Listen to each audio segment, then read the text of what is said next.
BNP তো সংস্কারের কথা আগেই বলেছে, তারা তাদের মতো করে বলেছে, সকলের সাথে মিলে বলেছে, অন্যান্য রাজনৈতিক দলও বলেছে। আবার আমি অনেক জায়গায় কিন্তু প্রচারে প্রার্থীদের ইস্যুতেও দেখেছি। কিন্তু বিএনপির যারা বড় নেতা তাদের মুখ থেকে তো এরকম আলোচনা আসছে যে বিএনপি হ্যাঁ কিংবা না এর কোনো পক্ষেই নেই, জনগণ যা সিদ্ধান্ত নেয়। তো সেই ক্ষেত্রে আসলে গণভোট বা এই মানে ফলাফলটা কেমন আসতে যাচ্ছে? আর আরেকটা প্রশ্ন একই সঙ্গে করে রাখি, যে ব্রেক্সিটের কথা তুললেন, তাহলে কি এই গণভোটেরও না ফলাফল আসতে পারে?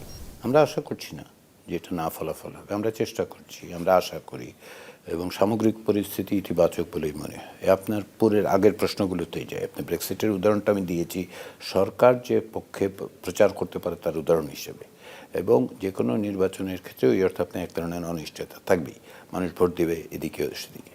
আপনি যে সমস্ত রাজনৈতিক দলের কথা বললেন, এখন বিশেষ করে বিএনপি যেমন নজরুল ইসলাম খান বলেছে, আমাদের তো না বলার কোনো, আমরা হ্যাঁ পক্ষে। আপনি এখন এক জায়গার একটা বক্তব্য তুলবেন আর একটা বক্তব্য তুলবেন না, কিংবা ধরেন মির্জা ফখরুল ইসলাম আলমগীর তো বলেছেন, না বলার তো কোনো সুযোগই নেই, এটাই তো বলে।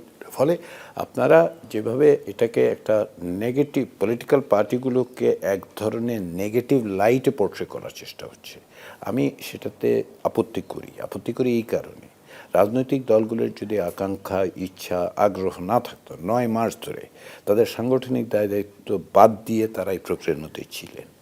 আপনি বিএনপির কথা বলছেন, বিএনপি তো সংস্কারের কথা আগেই বলেছে, তারা তাদের মতো করে বলেছে, সকলের সাথে মিলে বলেছে, অন্যান্য রাজনৈতিক দলও বলেছে, অনেকেই অনেক দিন ধরে রাষ্ট্র সংস্কারের কথা বলেছে।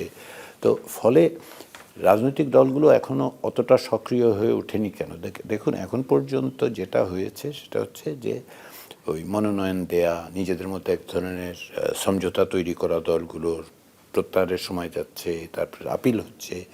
তো যে কোনো রাজনৈতিক দলের প্রথম কাজ কী হবে? তার নিজের বিজয়টা নিশ্চিত করা, সেই চেষ্টাটা করছেন। কিন্তু আমাদের বিশ্বাস, আমাদের ধারণা, আমাদের প্রত্যাশা হচ্ছে যে এরপরে যখন প্রচারে যাবেন, আবার আমি অনেক জায়গায় কিন্তু প্রচারে প্রার্থীদের ইস্যুতেও দেখেছি হ্যাঁ ভোট দিন, এই ঢাকাই দেখেছি এরকম কিছু প্রচার